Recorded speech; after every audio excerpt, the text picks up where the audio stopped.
Tere, mina olen Silver, hetkel tegelen investeerimispangandusega, aga kuna varasemalt ma õppisin Ameerika Ühendriikides Yale'is, siis paluti mul tutvustada, kuidas sinna õppima saada.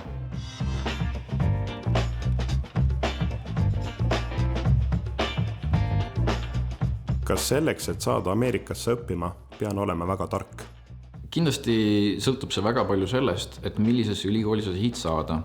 Näiteks kui ma räägin oma taustast, siis Ivy League ülikooli saamiseks on tõesti kriteeriumid väga kõrged. Seal vaadatakse küll erinevaid asju, vaadatakse nii sinu keskmist hinnet, aga samamoodi ka erinevate akadeemiliste testide tulemusi, mis on siis spetsiaalselt USA-sse kandideerimiseks. Mainisid, et Ameerikasse õppima pääsemiseks on vajalik teha erinevaid teste. Milliseid teste on vaja teha? Kõige üldisem tõenäoliselt on üldine inglise keele test. Mina sooritasin selleks näiteks TOEFL testi.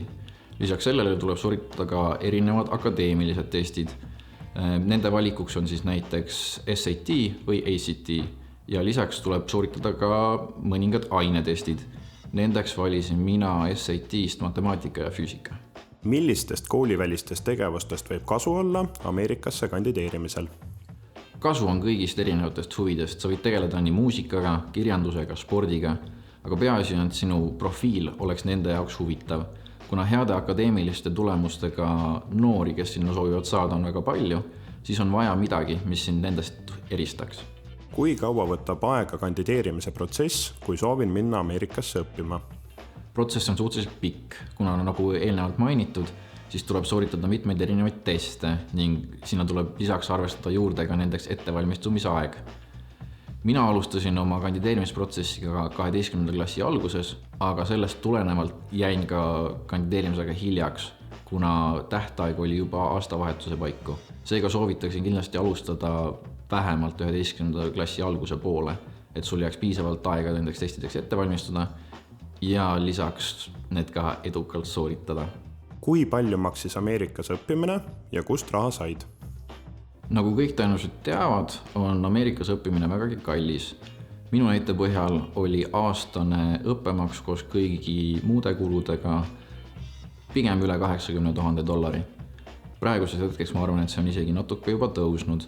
Aga osade Ivy League'i ülikoolide puhul on see hea eelis, et nad pakuvad majanduspõhist toetust.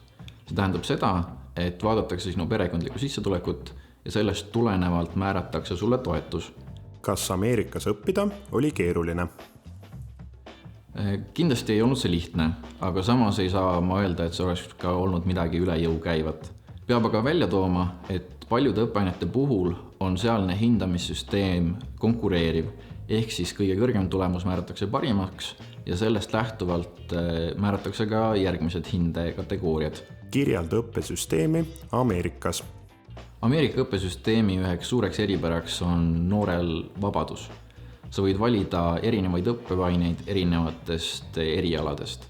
Näiteks minu puhul. Sinna minnes plaanisin ma omandada mehaanilise inseneri eriala, aga pärast esimeste majanduskursuste läbimist otsustasin ma hoopis majanduse kasuks.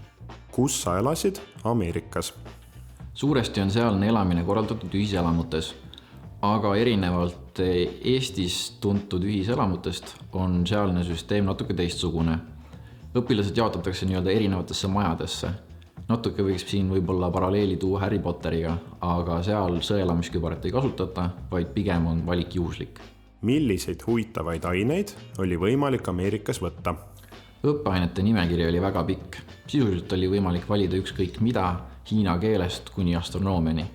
Näiteks võib-olla mõned huvitavamad valikud minu enda õppekavast olid astronoomia algkursus ja näiteks kursus viikingitest. Milliseid võimalusi oli loodud õppevälisteks tegevusteks? Samamoodi nagu õppeainete nimekiri oli ka õppeväliste tegevuste nimekiri väga pikk.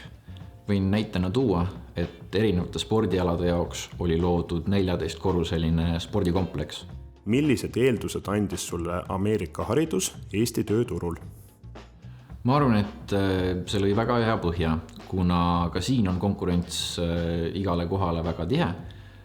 Aitab see kindlasti teiste kandidaatide seast välja paista. Anna üks soovitus noorele, kes tahab minna Ameerikasse õppima. Kindlasti on kogu sellel protsessil suur roll ka õnnel, aga ma soovitaksin igal noorel, kellel see soov on, teha järjepidevalt tööd ja siis on kõik võimalik.